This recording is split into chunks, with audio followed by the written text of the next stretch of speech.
On August 31st of 2019, the world of Formula 2 racing experienced its own chain of accidents when Anthoine Hubert lost his life in a tragic crash at Belgium's Spa-Francorchamps circuit. A series of unrelated incidents ignited a catastrophic chain reaction, the consequences of which left a permanent scar on the sport. Born into a family with no notable racing heritage, Anthoine Hubert's journey to Formula 2 was anything but ordinary. His hometown of Lyon, France, while picturesque, didn't offer him the traditional pathways to a career in motorsports. No, Hubert was an architect of his own destiny, a child who saw a karting track and envisioned not just rubber and asphalt, but a winding path to glory. At just 9 years old, his feet could barely reach the pedals, but his eyes were already set on far-off horizons. His natural talent was undeniable, but it was his obsessive commitment to improving that separated him from his peers. Nights and weekends were spent at the local karting tracks, his face hidden beneath a helmet, but his ambitions laid bare for all to see.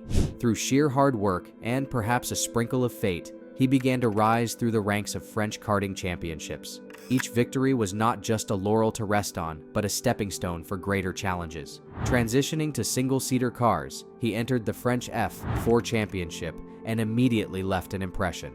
With a resounding win in his debut season, the industry took notice. Sponsors began to see potential in the French teenager, and soon he found himself with the resources to reach the next level. His rise into the European Formula 3 Championship, a stomping ground for future legends, was marked by the same voracious appetite to win that had served him well in karting. While he faced formidable opponents, he never allowed defeat to become familiar. Graduating to GP3 Series, he joined the ART Grand Prix team. In a setting filled with high expectations, Hubert didn't just meet them, he surpassed them. Winning the GP3 Series championship became a career-defining moment, finally granting him the ticker to one of his dream destinations, Formula 2. As he climbed into his F2 car for the first time, adorned with the ART Grand Prix colors, it was a surreal full-circle moment. The boy from Lyon, who had once been far removed from the glitz and glamour of professional racing, was now just one step away from Formula 1. The world watched as he racked up points, proving he belonged among a grid of future F1 stars. Anthoine Hubert had arrived. He had navigated the intricate maze of youth racing circuits, overcome the financial and logistical barriers that derail so many dreams, and stood on the precipice of ultimate glory. In the universe of motorsports, he was a rising star, a French sensation that seemed to encapsulate the essence of speed, skill, and audacity.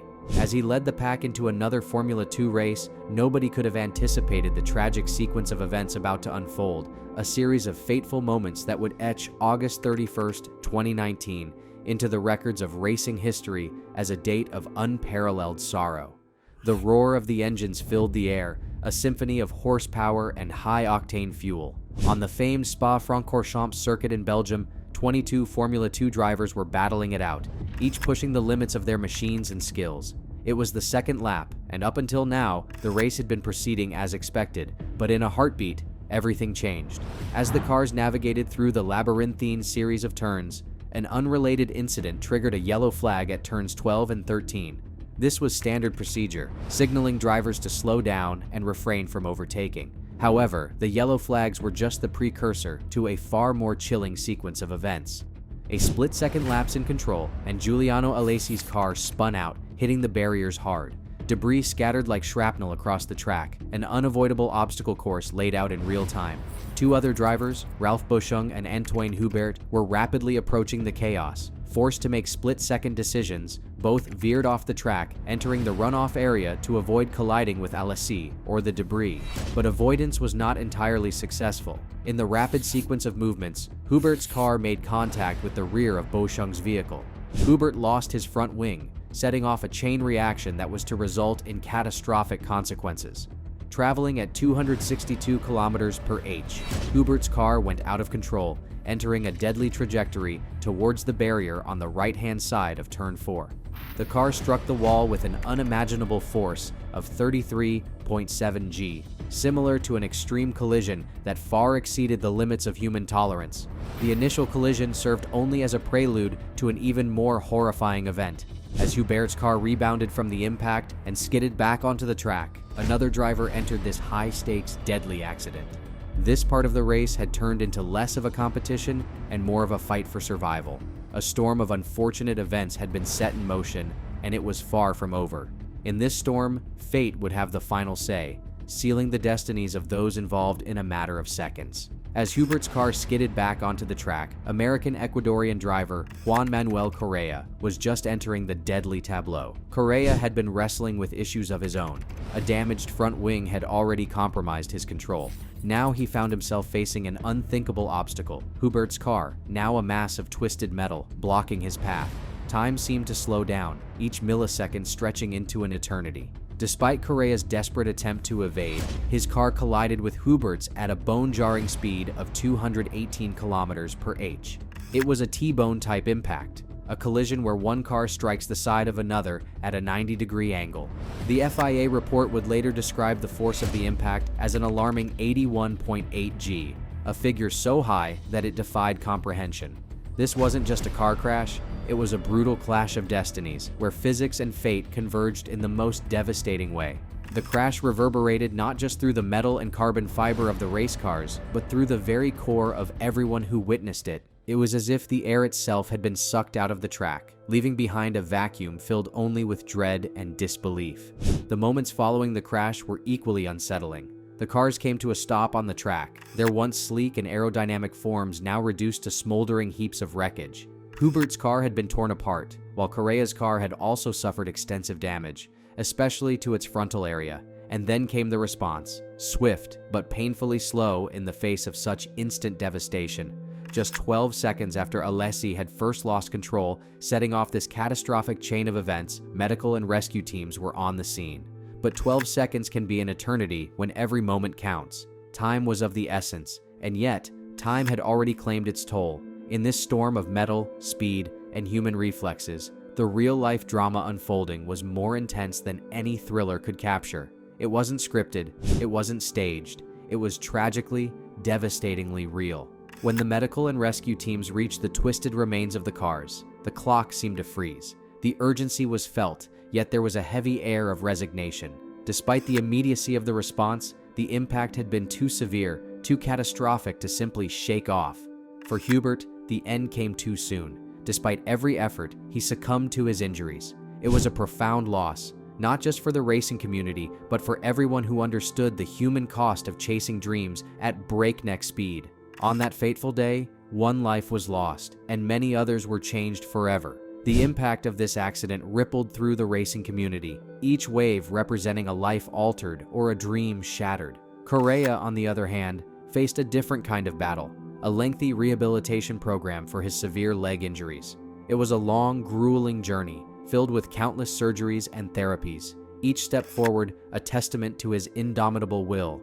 But even as he battled back, the events of that day were etched into his memory, a vivid reminder of the fragility of life. But what of Alessi and Bochung, the other characters in this tragic drama? Physically unscathed, they were left to wrestle with psychological scars. What could they have done differently? Could this catastrophe have been avoided? These are questions that might never have answers, and they will carry that burden for the rest of their lives. The FIA report on the accident served as a chilling post-mortem, laying bare the anatomy of a disaster in unsparing detail. It meticulously dissected every millisecond that led up to the fatal crash, from the seemingly innocuous yellow flag at turns 12 and 13 to the catastrophic sequence initiated by Alessi's loss of control. Employing terms like T-bone type impact and staggering metrics such as 81.8 G force, the document transitioned from a bureaucratic exercise to a nightmarish chronicle. It revealed that the medical and rescue response kicked in just 12 seconds after Alessi's initial loss of control, highlighting the efficiency yet also the grim limitations of even the most rapid interventions. While the report's objective tone offered a veneer of clinical detachment, its facts were imbued with gravitas, with each statistic serving as an indelible epitaph to the lives forever altered. Stripped of all sentimentality, the report nonetheless exuded a haunting poignancy. It left readers, racers, and spectators alike confronting an unsettling question. In the quest for speed and glory, what is the real price we're willing to pay? And most harrowingly, are we prepared for the consequences? In the face of such an event, what can we do? How do we make sense of something so senseless? Is it even possible to find a silver lining in such a dark cloud? While the answers may elude us, what remains is a sobering lesson about the risks we take and the lives we touch in our relentless pursuit of glory. It's in these moments that we're forced to confront the complex tapestry of human experience, interwoven with threads of joy, sorrow, luck, and calamity. How do you make sense of it all? Perhaps you don't. Perhaps you can't. But what you can do is learn, adapt, and strive for a future where such heartbreaking tales are relegated to the pages of history, not the headlines of tomorrow.